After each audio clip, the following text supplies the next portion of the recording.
Bienvenidos a todos al segundo Ateneo Bibliográfico de nosotros, los concurrentes del segundo año en el Hospital Zubizarreta. Hoy vamos a hacer una revisión bibliográfica sobre algunas cuestiones relacionadas al sueño en la infancia, a la fisiología y los trastornos de los mismos y eventualmente a la terapéutica de cada uno de los mismos.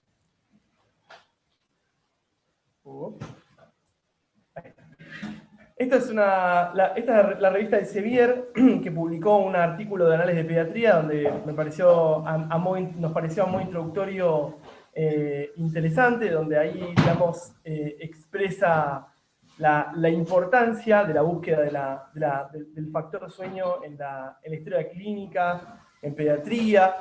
Dice que los trastornos del sueño son un motivo de consulta cada vez más frecuentes en niños y adolescentes, tanto en la atención primaria como en la atención especializada. Gran parte de estos problemas se resuelven desde la primera instancia, en el consultorio, ahí. Los trastornos del sueño, además de su alta prevalencia, son importantes por su impacto en el desarrollo del niño y la calidad de vida de sus familiares. Eso del desarrollo lo vamos a ir desarrollando en las próximas diapositivas.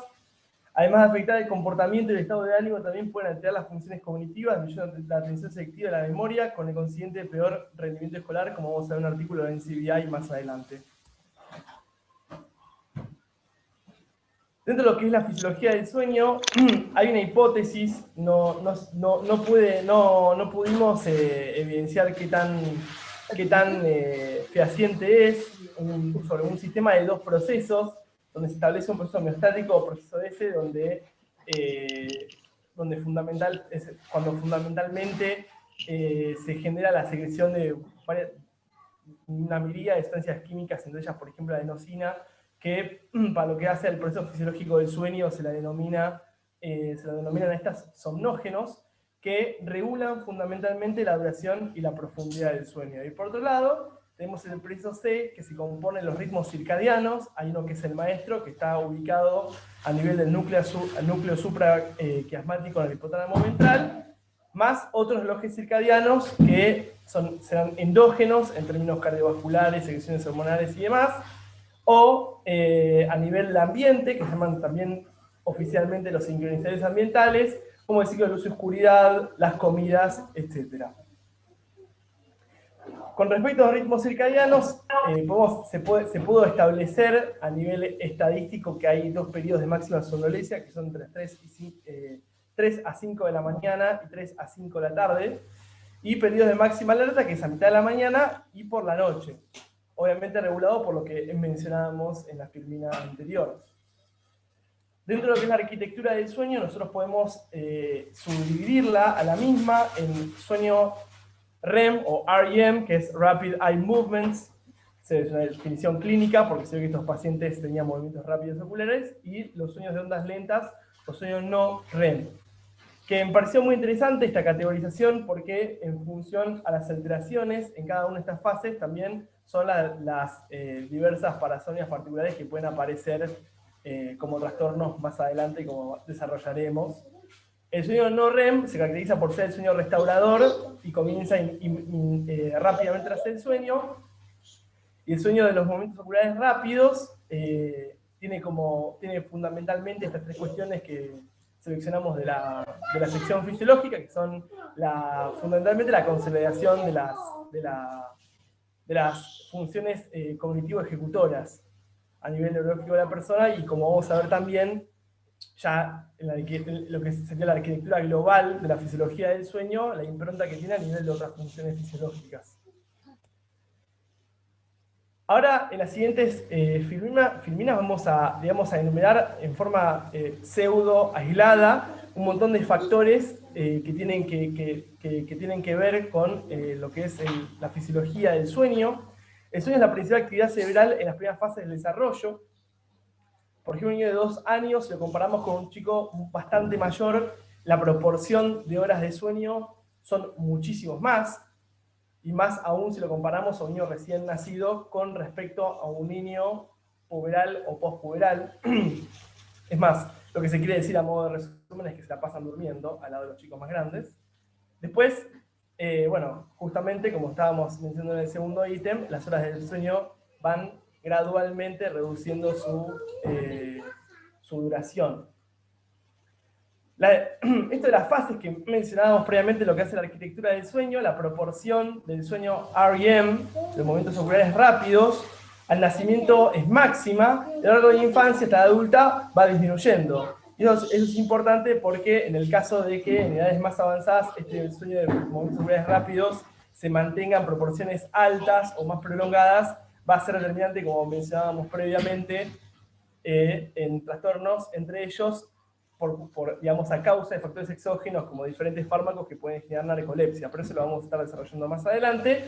Y varias de las parasomias que también vamos a mencionar más adelante se ven afectadas fundamentalmente en la fase no REM, que también puede ser alterada por factores exógenos como fármacos y demás, pero lo más frecuente es que sea en forma endógena, etc.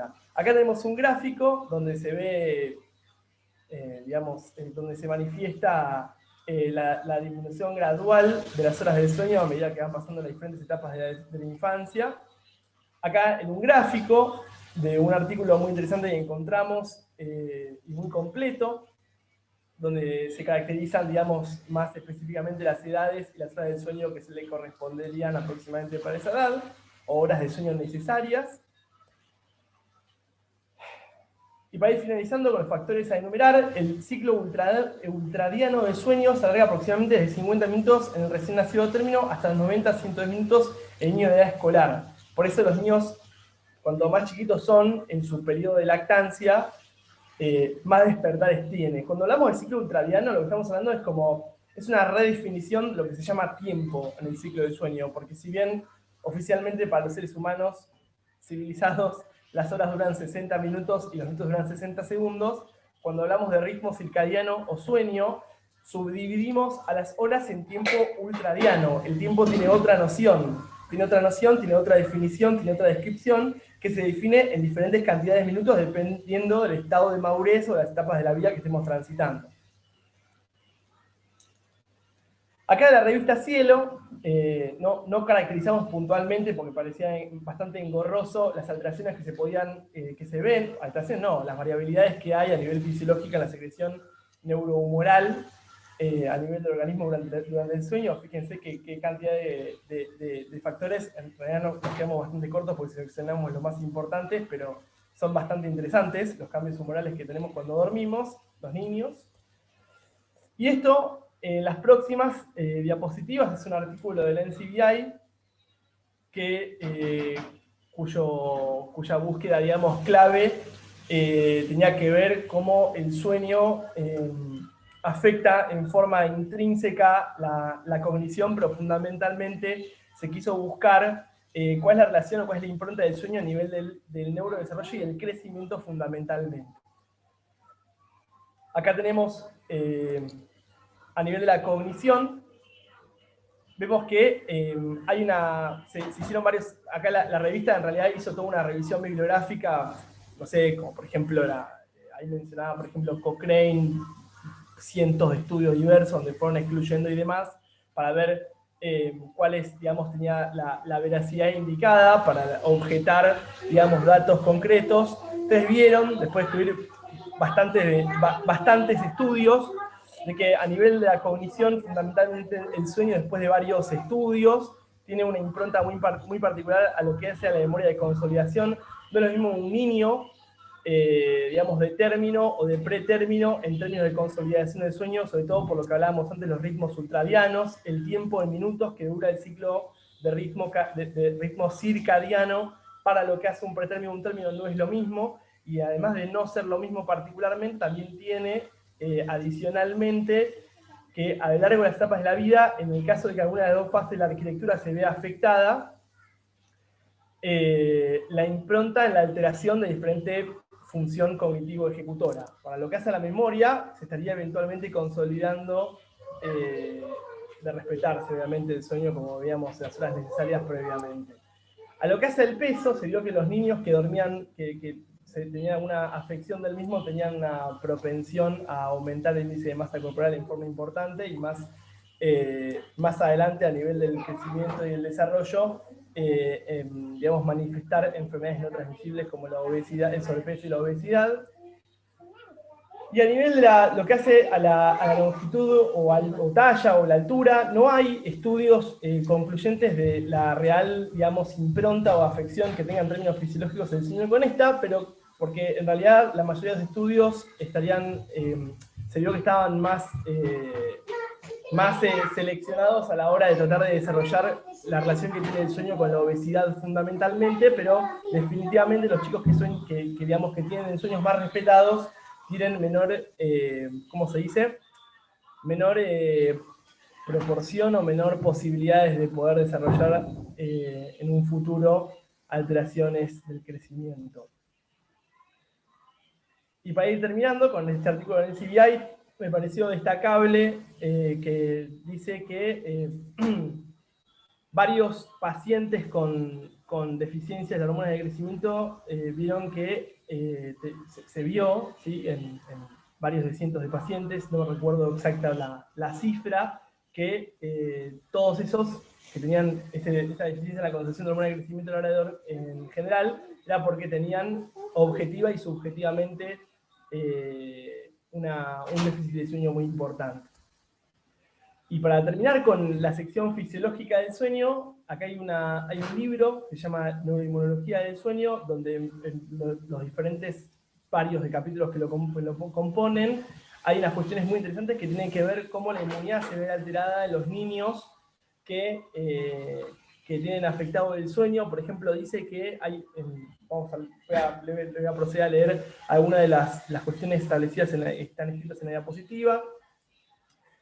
Como por ejemplo dice que hormonas neuroendocrinas que son producidas por el hipotálamo tienen obviamente una impronta muy importante en el sueño, tales como la hormona liberadora de corticotrofinas, la liberadora de gonadotrofinas y demás.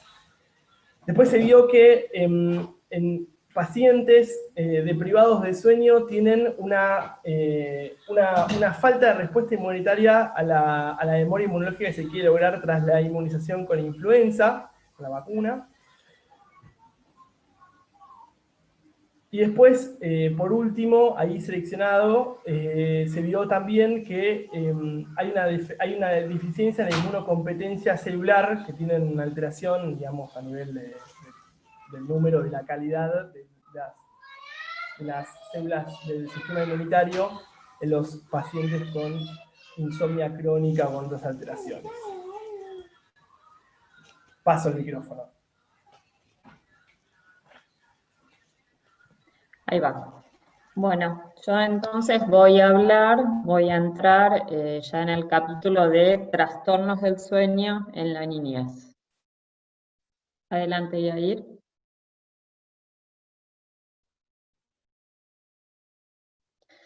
Bueno, esta frase me pareció sumamente interesante. La de los trastornos más frecuentes hacen referencia al hábito del sueño, ¿sí? Adelante. Bueno, esta foto de alguna manera habla, ¿sí? de esto de esta frase que acabo de nombrar, con respecto a, bueno, el trabajo sobre los trastornos del sueño que deberíamos de hacer con los padres, ¿no? Cuántas veces las conductas o los hábitos o cómo se arma, ¿sí? La ir a dormir, por así decirlo, nos involucra como padres o a los cuidadores en el mal hábito o el mal manejo para que obviamente se generen estos problemas o alteraciones del sueño. Adelante. Dentro de los conceptos que sacamos justamente de este artículo de España, ¿sí? Del Departamento de Pediatría, nos habla que los trastornos del sueño en la niñez suponen ya a esta altura un problema a nivel de salud pública, ¿sí? Por su prevalencia. Se considera en este momento que la proporción de niños que padecen por lo menos alteraciones del sueño de forma transitoria es muy elevada. Pero además se estima, ¿sí? Que un 30% de la población tiene alteraciones crónicas del sueño, ¿sí? Y hasta se trasladan, ¿sí? También este porcentaje del 30% a la edad adulta. De por sí, bueno, sabemos que el sueño es un estado fisiológico activo, ¿sí? Cuya ausencia o alteración, ¿sí? de este puede producir efectos adversos significativos en los niños. A pesar de que un tercio de los chicos o adolescentes presentan un problema o trastornos del sueño, a menudo estos en la consulta pediátrica son infravalorados, ¿sí? No solo por el médico pediatra, sino también por los padres. Por lo tanto, ¿sí? Resulta por demás importante diagnosticar, ¿sí? el trastorno a tiempo y poder realizar un tratamiento adecuado para justamente poder revertir esta alteración. Dentro de las alteraciones del sueño, ¿sí? Está esta definición que dice que un sueño inadecuado, ¿sí? Ya sea por la cantidad de horas o la calidad, ¿sí? de esas horas dormidas, o bien la deprivación o ausencia, en los niños y adolescentes puede causar los siguientes problemas: somnolencia, cefalea, puede repercutir en el estado del humor, puede generar dificultades en la atención y por ende disminución en el rendimiento escolar, déficit cognitivos y conductuales, ¿sí? También cuadros de depresión o ansiedad se han visto justamente por acarrear problemas del trastorno del sueño. Irritabilidad o hiperactividad, ¿sí? A nivel sistémico puede generar hipertensión arterial, repercusiones físicas, ¿sí? Especialmente a nivel del fallo de Medro, ¿sí? Pacientes con talla baja, que justamente no van creciendo adecuadamente, o también, ¿sí? Obesidad y sobrepeso. Y otros problemas, ¿sí? Que también, ¿sí? Con respecto a la cuestión emocional, que pueden significativamente alterar la calidad, ¿sí? de vida tanto de los niños como su entorno familiar. Adelante. Entonces, las alteraciones del sueño, ¿sí? se consideran problemas y trastornos del sueño, de los cuales sí podemos clasificar en 3 categorías. Esta clasificación o estas próximas diapositivas también, sacamos la información del último congreso que se realizó en enero-febrero de este año, el 2020, ¿sí? De la Asociación Española de Pediatría a nivel de atención primaria, y se abordó este tema, y la clasificación en 3 categorías la hace de esta manera sencilla: el niño al que le cuesta trabajo dormirse, ¿sí? El niño que presenta eventos anormales durante el sueño, y el niño que se duerme durante el día. Estas serían los 3 grupos a considerar dentro de las alteraciones del sueño. Adelante. Según la guía práctica, sí clínica sobre los trastornos del sueño en la infancia y adolescencia en atención primaria, también sacada de esta actualización de este congreso, estas 3 categorías del trastorno del sueño, ¿sí? A la vez podemos ya hablar de cuáles serían ponerle nombre a estos trastornos. Dentro del grupo del niño que le cuesta dormirse, ¿sí? Vamos a tener el insomnio, que puede generarse, ¿sí? La falta de conciliación del sueño, o bien un despertar anterior a la hora adecuada, ¿sí? El insomnio puede venir por el lado de una higiene del sueño inadecuado, ¿sí? O bien un insomnio conductual, que por ahí esté más relacionado con otro tipo de patología, con algo más patológico. El otro grupo es el de síndrome de las piernas inquietas, ¿sí? Ya acá está más representado por un proceso neurológico, donde, digamos, durante el sueño, ¿sí? Y el reposo, se produce el movimiento, ¿sí? De las piernas, de manera involuntaria, y con lo cual también producen en el niño disconfort, ¿sí? A la hora de dormir o en su estado de sueño.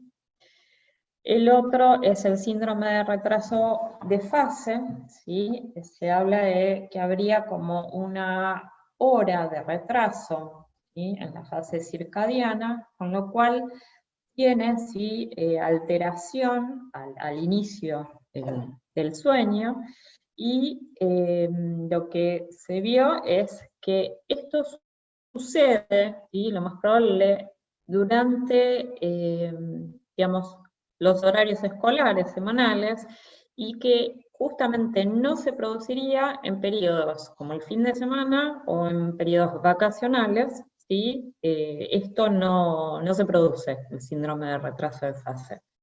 Adelante.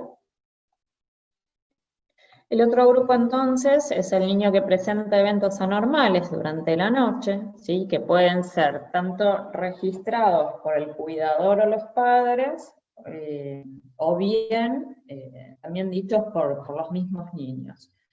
Por un lado, bueno, el síndrome de apnea y hipopnea obstructiva del sueño, ¿sí? Va a estar representada por una obstrucción, ¿sí? Que puede ser de manera parcial, ¿sí? O total, a nivel de vía aérea superior.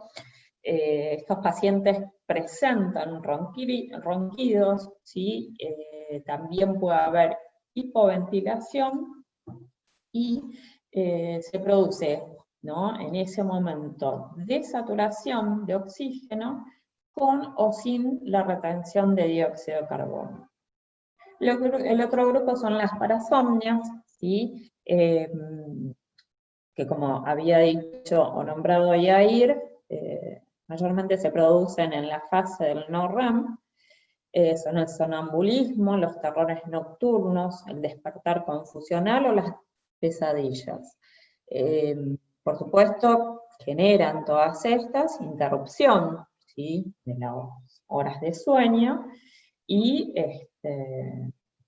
bueno, y la alteración del mismo. Los movimientos rítmicos del sueño, ¿sí? Son por lo general estereotipados, reiterativos, ¿sí? Y eso. La siguiente.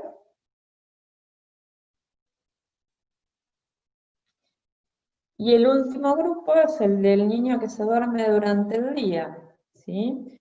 Puede ser por privación crónica del sueño, de origen multifactorial, ¿sí? Digamos, por ahí la desorganización, ¿no? Que puede haber a nivel familiar, justamente de cómo armar la ida a dormir, o la alteración como de este armado de sueño también por parte familiar, que produzca la privación crónica.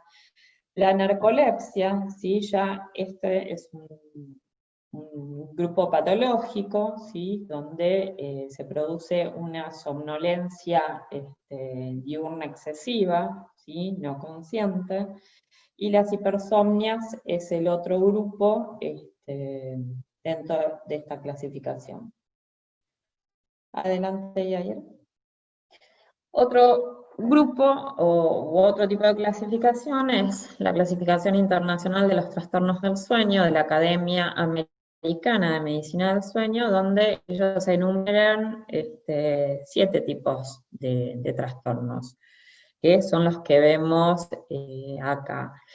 Y nosotros nos basamos, ¿sí? Para el tratamiento y el diagnóstico más adelante, en la primera clasificación, la de la guía de pediatría española. Adelante, Yair. Bueno, ¿cómo llegamos al abordaje del diagnóstico? ¿Sí?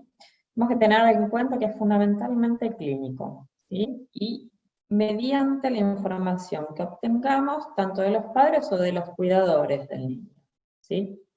Vamos a realizar una historia clínica completa, preguntando o valorando la edad de inicio de estos trastornos o alteraciones del sueño, qué comportamiento ese chico tiene durante el día, si se lo ve muy cansado, si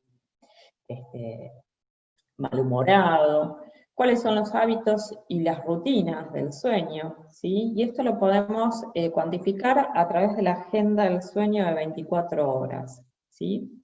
Es un autorregistro que ahora, más adelante, vamos a mostrar una diapositiva cómo se arma. Vamos a averiguar, indagar sobre los antecedentes familiares y el contexto familiar, importantísimo también, porque evaluar un poco si hay alguna situación emocional que puede estar afectando al niño, ¿sí? También es importante evaluar qué impacto tiene a nivel familiar, ¿sí? Este problema que está acarreando el sueño al niño. ¿Y qué soluciones intentadas y qué respuesta hubo, ¿sí? A partir de lo que pueden haber intentado los papás, ¿no? En cuanto al armado o la higiene del sueño, para ver si, bueno, podían lograr una mejoría. También vamos a evaluar si hay presencia de otras patologías que pueden ser tanto orgánicas, ¿sí? El reflujo gastroesofágico, paciente asmático, la obesidad, depresión, entre otras, así como las psicosociales, ¿sí? Maltrato, abuso, el tipo de relación entre padres e hijos, ¿sí? Que esto también va a ser relevante a la hora de evaluar el caso. Y si existen otros trastornos del sueño como el del síndrome de apnea-hipopnea obstructiva. Adelante, Yair. Vamos a realizar una exploración física completa, ¿sí? Vamos a evaluar sobre los parámetros de crecimiento, cómo vino desarrollándose hasta el momento, ¿sí? De la consulta, el crecimiento de este niño. Si hay algunas características dismórficas, daños faciales, algunas asimetrías que nos haga pensar alguna alteración o algún síndrome neurológico. Si presenta signos de enfermedad neuromuscular y cómo también evaluaremos el desarrollo psicomotor hasta el momento, ¿sí? del niño, hasta el momento de la consulta por este tema. Adelante, Yair. Bueno, volviendo al tema de la agenda o el diario del sueño, de 24 horas, se realiza para obtener un autorregistro, ¿sí? De cómo duerme ese niño. Resulta de una herramienta fundamental, ¿sí? Es un elemento sencillo y de gran utilidad, y lo que hay que tener presente es que al menos se debe realizar por 15 días seguidos, consecutivos. Dentro de los datos que nos va a aportar, ¿sí? Son las horas de sueño que cubre ese niño, la latencia para dormirse, ¿sí? Cuánto tarda, de manera rápida, ¿no? Si tiene despertares nocturnos y cuántos de ellos se producen por noche. ¿Cómo son las rutinas, ¿sí? A la hora de levantarse y a la hora de irse a dormir. Y la oración subjetiva de la calidad del sueño durante la noche. Además de diagnóstica, sí nos va a poder resultar terapéutica recoger todos estos datos del autorregistro, porque muchas veces ¿sí? Los padres pueden llegar a darse cuenta justamente de los errores que están cometiendo a la hora del sueño del niño. Adelante, Yair. Bueno, este es un gráfico, un esquema, ¿sí? De la agenda del sueño. Bueno, tiene los días, ¿sí? Y las horas, y los padres lo único que tienen que ir haciendo es rellenar, ¿sí? Los cuadraditos en la función de lo que se va pidiendo, ¿sí? Y cuántas horas, o sea, las horas de sueño se rellenan, ¿sí?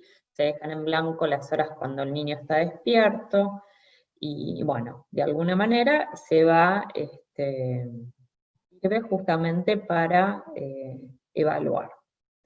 Adelante. Por otro lado, sí, para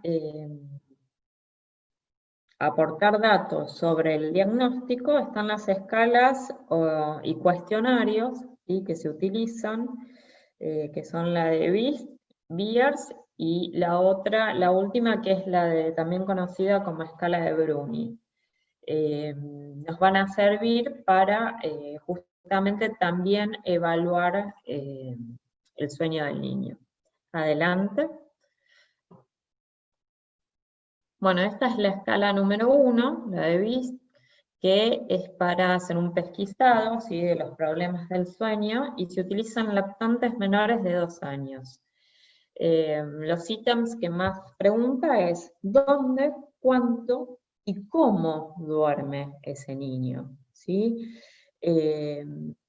Por supuesto que lleva tiempo esto en la consulta, pero este abordaje puede ser como muy favorable a la hora de llegar a un diagnóstico.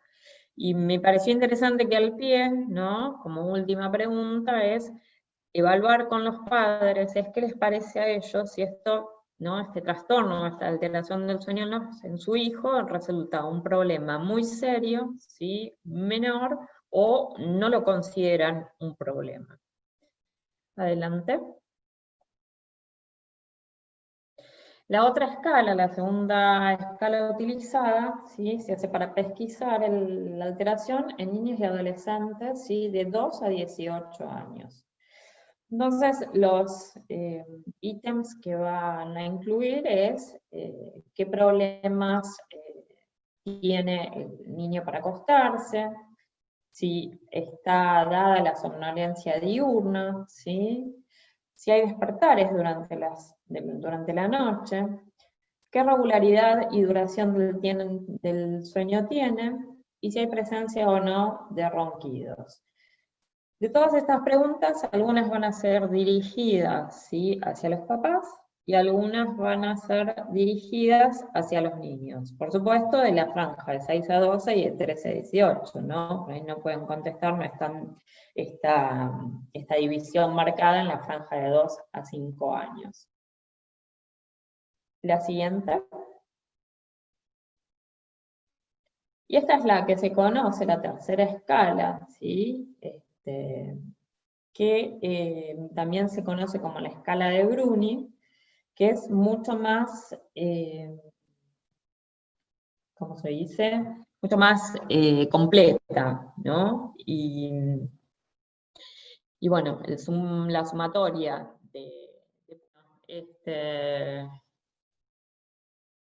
eso, tiene justamente la más completa es porque va a hablar de, digamos, las horas del sueño, si realiza movimientos, si tiene despertares, si ronca, digamos, por eso sería, si tiene somnolencia diurna, bueno, ese puntaje puede llevar a justamente hablar de qué tipo de trastornos o acercarnos al trastorno que tiene el sueño.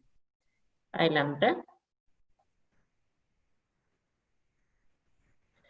Bueno, y este cuadrito me pareció interesante para la valoración del sueño, ¿sí? Tener en cuenta que los papás no suelen, ¿sí?, relacionar, muchas veces no suelen relacionar el comportamiento, ¿sí?, o el estado del niño, ¿sí?, con la alteración, ¿sí?, del sueño.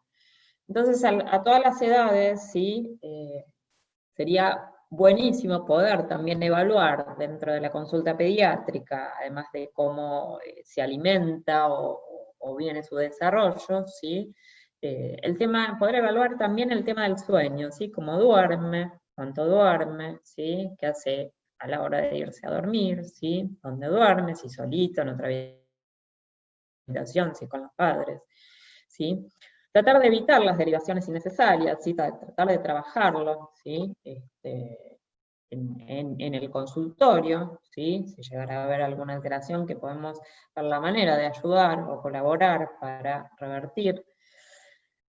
Tratar de llegar o pensar o sospechar algún diagnóstico, ¿sí? De problemas que estén silentes, que estén tapados y que nos hagan pensar en alguna patología de base que esté produciendo esas alteraciones. Utilizar, ¿sí? Estas escalas de cribado, de pesquisa, ¿sí? Ya hablamos las de menores de 2 años, o bien la de 2 a 18 años. A través de todo esto recolectado, ¿sí? Si yo sospecho un problema, ¿sí? Hacer además de la historia clínica completa y el examen físico, utilizar la escala de Bruni, que es mucho más completa, anexar, ¿sí? La agenda de los 15 días para los autorregistros de estos días de sueño. Y otro medio que puedo utilizar de manera casera, ¿sí? La familia, es los videos, la videografía casera, para poder también evaluar cómo duerme ese chico. Ahora, si de todo esto, ¿no? De estos datos recogidos, tenemos alguna sospecha, algún trastorno, ¿sí? Ya del sueño más patológico, se pueden realizar, sí, los estudios como la polisomnografía, sí, o los test de latencia múltiples para evaluar y poder clasificar a este chiquito qué problema tiene que esté alterando o produciendo estos trastornos. Bueno, hasta acá llego yo.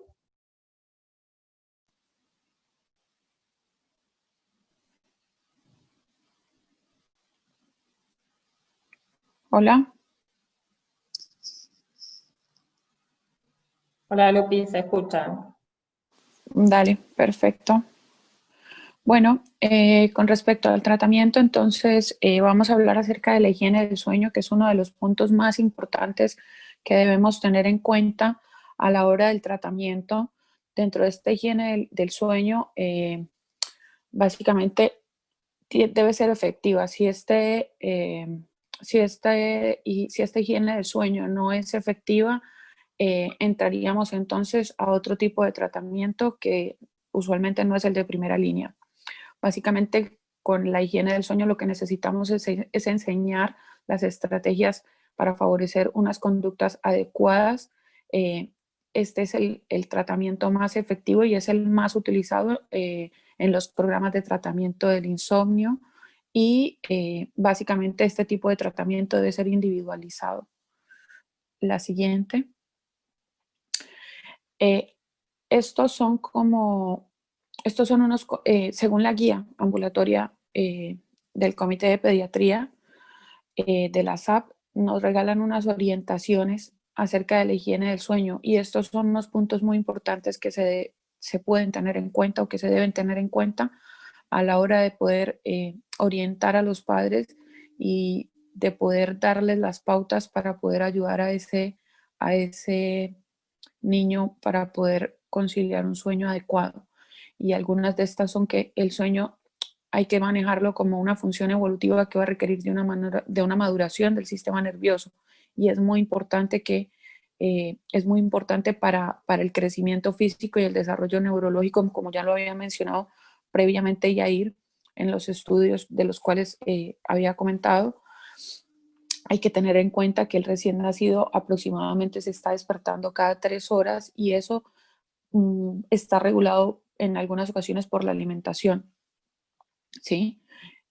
A los 3 meses ya puede desaparecer el despertar nocturno y el niño puede empezar a dormir de 5 a 6 horas seguidas, ¿sí? A los 9 meses muchos de estos niños duermen ya toda la noche sin despertarse, y es muy importante tener en cuenta que dormir bien es un hábito que se aprende de los padres para poder enseñar, ¿sí? Es importante estar tranquilos y poderle transmitir esa seguridad a los hijos. La siguiente. Lo ideal es establecer una rutina antes de ir a dormir, entonces que puedan tener unas luces bajas o unas luces tenues, una música muy suave, que se le pueda brindar al niño un espacio de tranquilidad, la lectura de un cuento, algo que le permita realmente asociar ese estímulo con el hecho de ir a la cama, de ir a dormir. Se pueden utilizar objetos que permanezcan con el niño toda la noche, si se siente cómodo con una osita, con una manta, se le puede permitir esto al niño. No hay que acostumbrarlo a dormir mamando, dándole biberón, acunándolo, paseándolo en un cochecito, en el auto. Cuando se vaya a despertar y se vaya a sentir solo, evidentemente va a volver a reclamar este tipo de situación. Es muy importante que el último recuerdo que él tenga sea el estar durmiendo tranquilo y cómodo en su cuna. Es muy importante que no se duerman viendo televisión o los juegos que lo activen mucho a la hora de dormir, o sea, realizar juegos eh, que no le demanden mayor estado físico, porque evidentemente eso va a alterar bastante la hora del sueño. Para disminuir el riesgo de la muerte súbita, lo que se recomienda es acostar al bebé en su cuna boca arriba, sobre el colchón firme, sin almohada. No hay que sobreabrigar. Los pies deben estar tocando el borde de la cuna para que no se desplace y los brazos deben estar fuera de la sábana. Es muy importante aclararle a los padres que no está bueno fumar dentro de la habitación y procurar no hacerlo en la casa. La siguiente, por favor. Según las posibilidades de la familia, es muy importante sacar al bebé del cuarto de los padres entre los 6 meses porque ya va a poder dormir más horas corrido. Esto en realidad es algo un poco discutido porque hay pediatras que recomiendan que no se hagan y recomiendan colecho, hay otros que no, pero pues esto es lo que nos recomienda en realidad las guías del Comité de Pediatría General Ambulatorio de la SAP. Así que bueno, no es recomendable compartir la cama con el niño, ya que existe riesgo de aplastamiento, hay mayor cantidad de despertares nocturnos y otro tipo de trastornos. Y la cantidad de horas de sueño va disminuyendo a lo largo de la infancia. Entonces, en esta tabla nos explica básicamente más o menos qué es lo recomendado según la edad de horas de sueño y de siesta, ¿sí? Las siestas no son muy convenientes que duren más de 2 horas, ya que el niño se acostumbra a dormir con luz y con el ruido habitual del hogar y no es la idea. Como parte, la siguiente, por favor. Como parte del tratamiento en cuanto a los hábitos de sueño saludable, el ambiente debe ser un ambiente oscuro, un ambiente silencioso, un ambiente con una temperatura adecuada, como ya lo mencionaba antes, sin un abrigo excesivo, que el horario sea una hora regular a la hora de acostarse y de despertarse, que tenga unas rutinas agradables como un baño, una cena, un entorno adecuado, que ya previamente lo mencioné. Evitar la televisión, los cuentos atemorizantes o los cuentos de terror, actividad física enérgica 1 hora antes de dormir y acostar al niño despierto para que logre conciliar el sueño solo. La siguiente, por favor. En cuanto a los temas de la crianza, se recorre un camino entre las certezas y las incertidumbres porque no hay un pensamiento único como verdadero. Eso es algo muy importante, como les mencionaba ahora. Hay algunos pediatras que recomiendan colecho y hay otros que no. Por eso les hice hincapié en que estas son las recomendaciones de la guía. Cada familia va transitando la crianza de sus hijos con el bagaje cultural que trae, con las experiencias de la vida, con las costumbres, con todos los mitos, con todas las cosas, y es muy importante aceptar y comprender las diferencias para poder entender las conductas de las diferentes comunidades y familias. La siguiente, por favor. En cuanto al tratamiento farmacológico, lo que se recomienda es que esta no sea la primera línea de tratamiento, ¿sí? Sin embargo, se describe que pueden ser utilizados 2 grupos de fármacos. Uno es la melatonina con una dosis de 1 a 5 miligramos entre 30 y 60 minutos antes de acostarse. Y la segunda son los antihistamínicos que son de uso en atención primaria. Otro tipo de medicamentos son las benzodiazepinas y las clonidinas, que estas últimas son para uso restringido en las unidades de segundo nivel, en unidades de sueño. No son recomendables para un uso cotidiano, para darle a la madre, para que se las suministre al niño en casa. Bueno, la siguiente es el síndrome de piernas. La siguiente, por favor. Perfecto.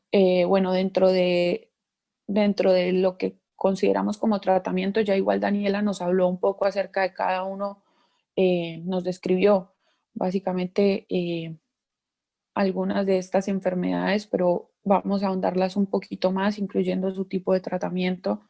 Y tenemos el síndrome de piernas inquietas, que es un trastorno neurológico crónico de tipo sensitivo motor que se caracteriza por una necesidad de mover las piernas en situaciones de reposo.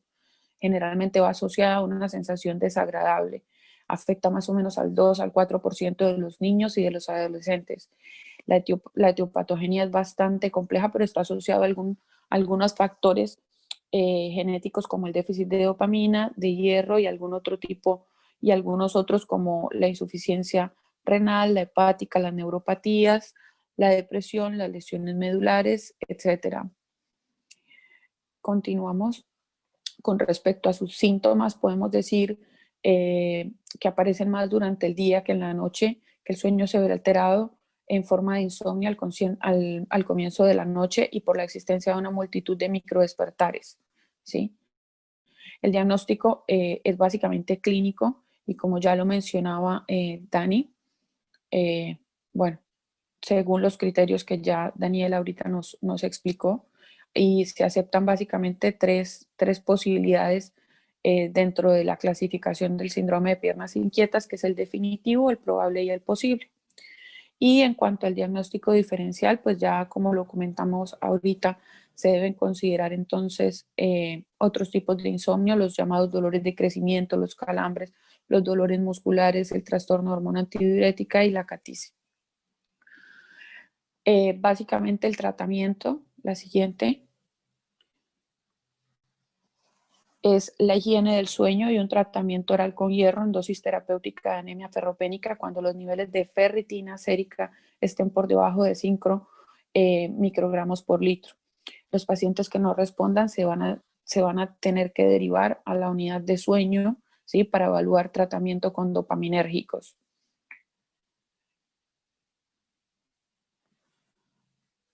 Con respecto al síndrome de retraso de fase, dice que se trata de un trastorno del sueño que se presenta en el 5 al 10% de los niños, en el que el marcapaso circadiano está retrasado.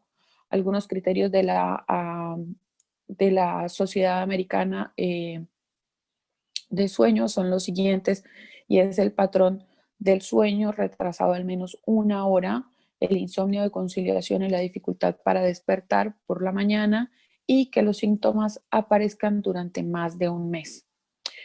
La calidad y cantidad del sueño son normales cuando el niño se deja dormir a sus horas preferidas, o sea, los fines de semana, las vacaciones, y no existe otro trastorno del sueño ni enfermedad psiquiátrica que pueda justificar esos síntomas, ¿sí? El diagnóstico básicamente, pues ya, como Daniela ya nos lo había explicado, la siguiente, por favor. Y el tratamiento básicamente se basa en adecuadas medidas de higiene de sueño, fototerapia, y se debe pues exponer al paciente a una luz potente por la mañana y ya habíamos hablado entonces que se puede dar melatonina en dosis de 0 a 3 miligramos a 6 miligramos administrada cada 6 horas antes de la hora de dormir.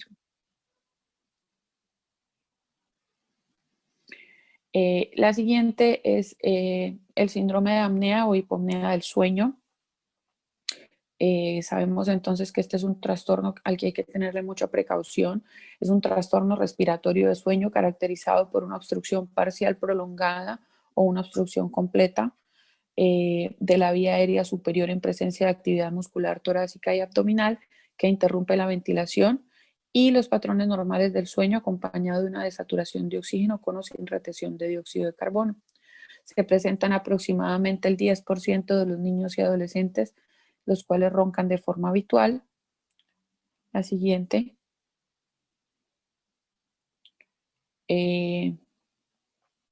A pesar de que esos niños tienen una clínica florida, que tienen alteraciones neurocognitivas, conductuales, cardiovasculares y endocrinometabólicas, con frecuencia no se diagnostica correctamente.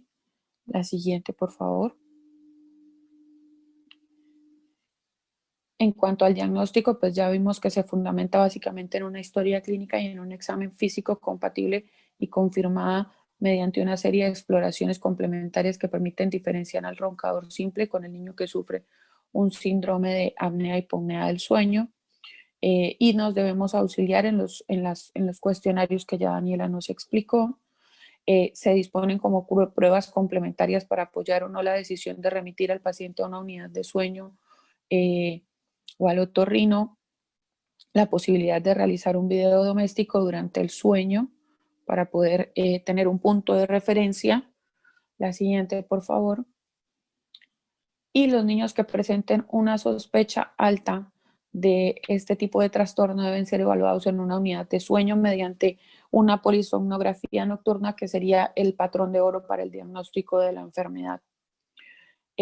También se plantea con una opción realista la evaluación del niño. Cuando la polisomnografía nocturna no es asequible, se pueden realizar otro tipo de pruebas alternativas, que es la polisomnografía con pulsoximetría nocturna, antes de basarnos exclusivamente en la exploración física, cuestionarios o en las manifestaciones clínicas, que son sin duda importantes para el diagnóstico, pero a veces y en ocasiones son insuficientes. En cuanto al tratamiento, básicamente el tratamiento electivo en niños con rasgos craniofaciales, la siguiente por favor. Con rasgos craniofaciales normales en ausencia de contraindicaciones de la cirugía, es la adenoamigdalectomía, indicada siempre por un especialista, ¿sí?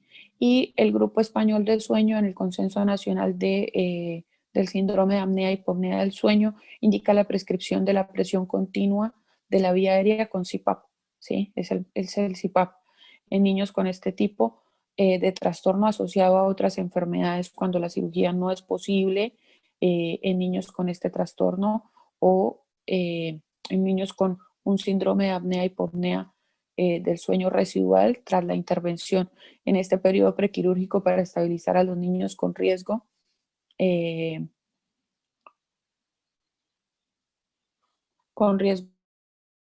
compromiso posintervención, o en el periodo de crecimiento craniofacial y dental hasta la intervención quirúrgica definitiva. La siguiente. Bueno, con respecto a las parasomnias, entonces ya habíamos hablado con Daniela acerca de esto. Pasemos a la siguiente, por favor.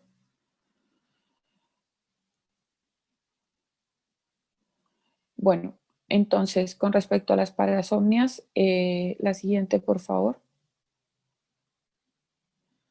Podemos decir entonces que el diagnóstico es básicamente clínico, aunque en ocasiones puede ser necesario el análisis del episodio recogido en un video por los padres, siempre y cuando se pueda, o incluso en la realización de la polisomnografía o un video electroencefalograma para el diagnóstico diferencial cuando se presentan crisis epilépticas.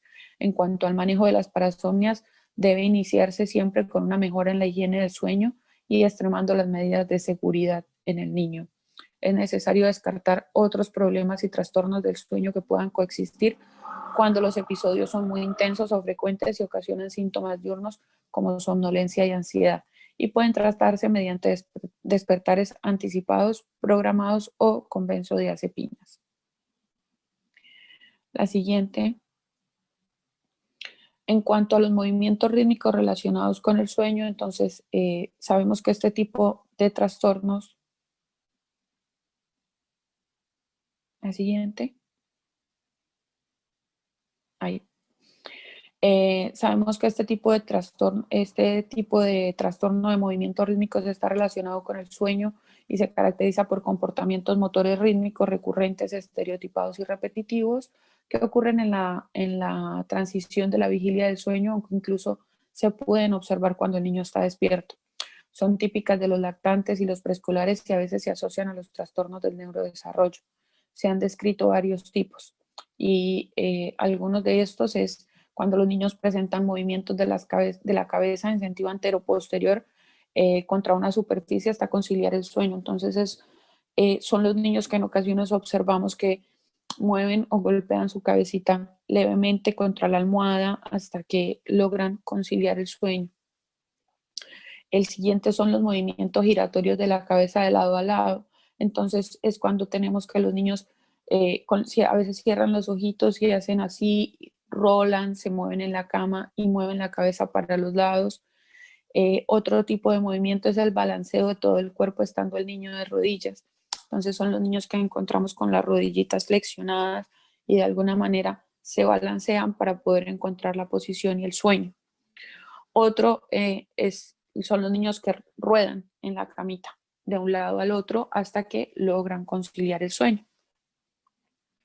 El diagnóstico, la siguiente por favor, se basa fundamentalmente en la historia clínica y en el análisis de los episodios recogidos en un video doméstico y dada la habitual naturaleza benigna no precisan más medidas que las de asegurar un entorno seguro durante el sueño.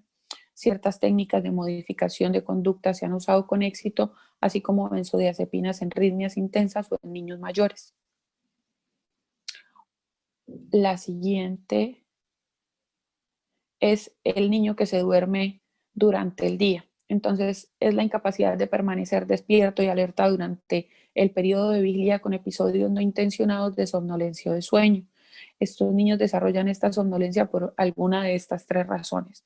Y es porque no están durmiendo lo suficiente para satisfacer las necesidades personales de sueño. Otra es porque la calidad de sueño es deficiente. Otra es porque tienen unas necesidades aumentadas de sueño o unas horas de dormir que no son acordes con los hábitos y con las necesidades sociales.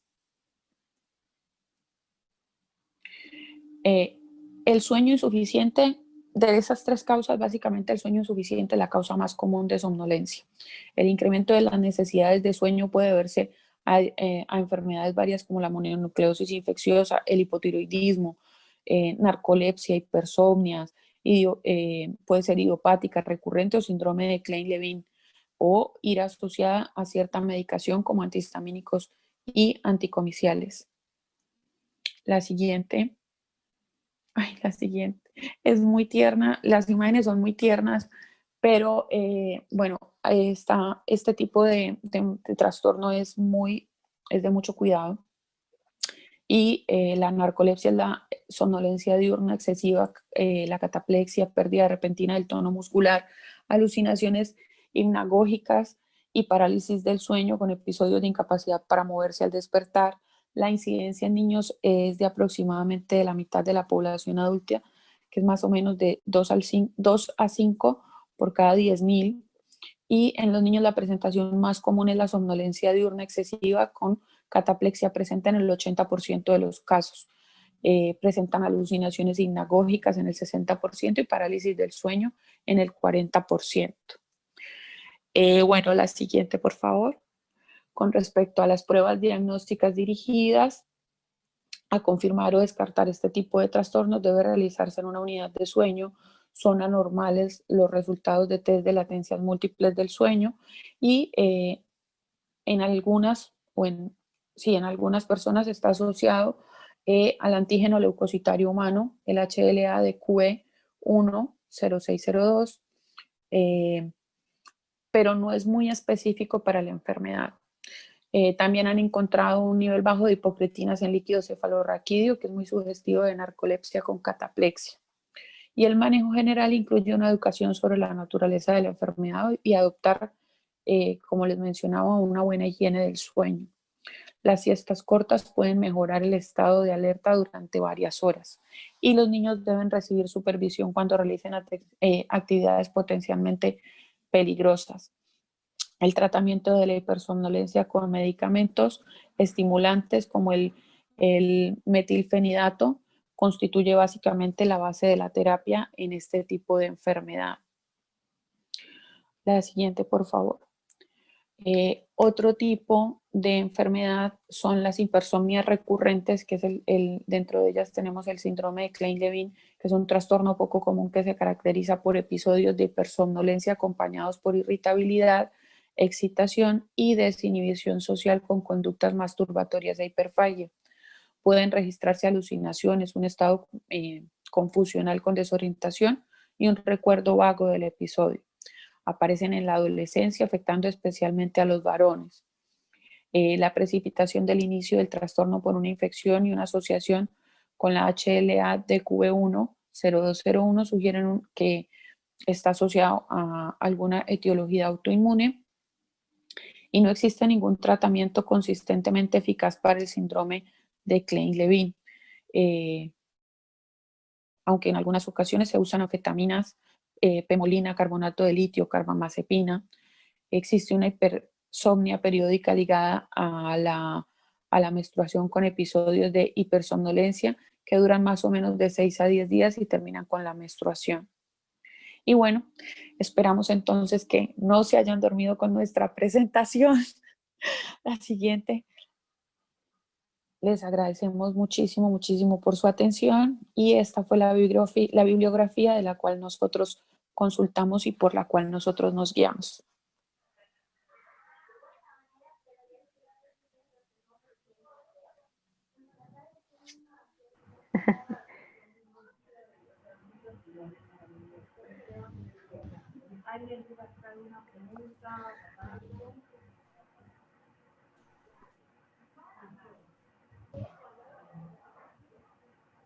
Dale, disparen, viejo, disparen, vamos. Hola chicos, bueno, muy bueno, la verdad que me encantó soy Nati, me encantó el tema, el que eligieron. Yo quería, si puede ser, decir unas cositas con respecto al tema, ¿puede ser? Sí. Bueno, primero que esto seguramente lo estamos viendo todos, la importancia del impacto del entorno, tanto de la sociedad, de lo que pasa en la sociedad, donde está inmerso ese niño, y de la dinámica familiar. Lo vemos ahora con esta situación, ¿no?, de pandemia y de encierro, los trastornos que están teniendo los chicos de insomnio, para conciliar el sueño, están en un ambiente social de miedo, de terror, de cuestiones que ellos no entienden del todo, según la edad, obviamente, de padres súper estresados, de chicos que pasan mucho tiempo enfrente a pantallas, o están en la casa prendida la tele todo el día y de repente en contacto con noticias y cosas que por supuesto le genera diferentes problemas, y uno de ellos son los trastornos en el conciliar el sueño, en poder dormirse, en los terrores nocturnos. Me imagino que lo estamos viendo todo, con nuestros hijos, con nuestros sobrinos, con los pacientes. Así que la importancia en poder trabajar siempre con la familia, con el entorno, y no, como decían bien ustedes, no caer de una en pensar en un tratamiento farmacológico o en una cuestión de que el chico tiene un problema, y no descontextualizar nunca el escenario donde está ese chico. Trabajar con la familia. Y como decían ustedes, ¿no? Y después, con respecto a la cuestión cultural y a la cuestión de las costumbres, justamente el otro día me llegó una información re interesante. Después, si quieren, les paso la bibliografía de donde se obtiene esto, que habla un poco de las costumbres culturales en relación a la cantidad de horas de sueño de los niños y de la gente, ¿no?, en general. En este sentido, leía que en la literatura antigua hay cientos de referencias de que antiguamente el sueño segmentado en 2 franjas de 4 horas, con 1 o 2 horas de vigilia en el medio, era lo normal culturalmente, ¿no? Es decir, toda la vida antes del siglo XIX era lo habitual. Después, con el devenir de la tecnología, obviamente, y de la luz artificial, directamente se pasó a dormir de corrido toda la noche culturalmente, porque también era más efectivo, más productivo para los adultos, y de alguna forma el niño también está teniendo que adaptarse a eso. Entonces, ojo con de repente poner en la bolsa que un niño que se despierta 1 vez o 2 veces durante la noche es un niño que tiene un trastorno del sueño. A veces son patrones fisiológicos habituales, normales, como decía Yair al principio, y esto de que el niño de 9 meses para adelante duerma de corrido, buenísimo para los padres, pero a veces que no lo hagan no corresponde con un trastorno del sueño, sino con algo, digamos, fisiológico, que lo traemos como especie, y que de repente no estamos acostumbrados a esto por una cuestión cultural y que de alguna forma nos adaptamos nosotros también a estos cambios. Después, si quieren, les paso, hay un libro que habla de esto y bueno, un montón de info interesante. Por eso entonces este concepto de dormir toda la noche y de que son mañosos los nenes que se despiertan 1 o 2 veces en la noche, a veces los padres lo traen así y estamos queriendo adaptar al niño a la necesidad del padre y a la cultura del niño, de donde está ese niño. Y por último, un tercer puntito que si quieren después lo desarrollamos mejor en una clase que voy a dar de apego, eso, del tema del apego y la necesidad del niño como ser humano, principalmente cuando es muy chiquito, del contacto para poder, entre otras cosas, tener un sueño y un descanso adecuado. Eso después lo explayaremos si quieren y lo debatimos cuando dé la clase de las bases científicas del apego. Buenísimo, gracias, Nati. Buenísimo, Nati. Gracias. Pasar al info, dicen acá, Nati. Sí, yo quiero agregar un poquito, cuando roté neuro, la verdad, 2 cosas me llamaron mucho la atención. Por un lado, la cantidad de pacientes con déficit intelectual, o sea, con un IQ bajo, que tiene que ver con la falta de estimulación y no con una patología asociada, y por el otro lado, la cantidad, pero significativa, de pacientes con trastornos del sueño, sobre todo con insomnio. Entonces, la importancia de trabajar no solo con el paciente, que en realidad lo que va a trabajar es el padre con el paciente, sino el médico con el padre, para poder trabajar sobre lo que es la higiene del sueño, porque por supuesto, tal como comentaron, no se medica de entrada a un paciente, sino que primero se tiene que trabajar con la higiene del sueño, y si eso no funciona, se pasa a la melatonina. Y no obstante, también se sigue trabajando con el sueño. Y iba a decir algo más y yo me olvidó. Sí, un poco de lo que comentaba Nati, el tema de no estigmatizar y decir, bueno, este niño tiene un trastorno del sueño porque eventualmente se despierta a la noche o no puede conciliar. Para poner el rótulo se tiene que dar al menos 3 veces por semana alguno de estos trastornos. Y por el otro lado, también hay que recordar que lo que son las parasomnias, lo que son los terrores nocturnos y las pesadillas, que tienen características diferentes, que después las van a leer, y van a ver que son diferentes como se presentan, también son esperables que sucedan en los primeros años de vida. Sobre todo los terrores nocturnos, alrededor de los 2 años se espera que los niños tengan. Insisto, hay que ver también con qué frecuencia, qué es lo que sucede también a nivel familiar, pero no poner el rótulo y de entrada decir, bueno, este niño tiene un trastorno del sueño. Nada, eso. Hola, yo quería hacer una pregunta con respecto a lo que vos presentaste, Dani, que decías si había patología asociada o previa, y bueno, estaba el asma, la obesidad y otras cosas, y entre ellas estaba la ceguera. Yo desconozco, no sé qué problemas le trae en el sueño a la ceguera. ¿Vos sabés, Dani? No. Sí, yo sé cuál, ya me acordé, me habían explicado. Esto tiene que ver con el estímulo lumínico y la liberación de la melatonina. Lo había dicho yo al principio. Los indicadores ambientales del ciclo de luz y oscuridad. No, que de ahí tu voz aparecía fuerte y suave y no se escuchaba nada.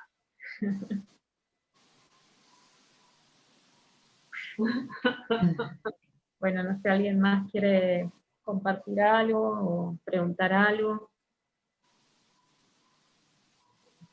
Bueno, parece que no. Bueno. Re lindo el tema. Gracias.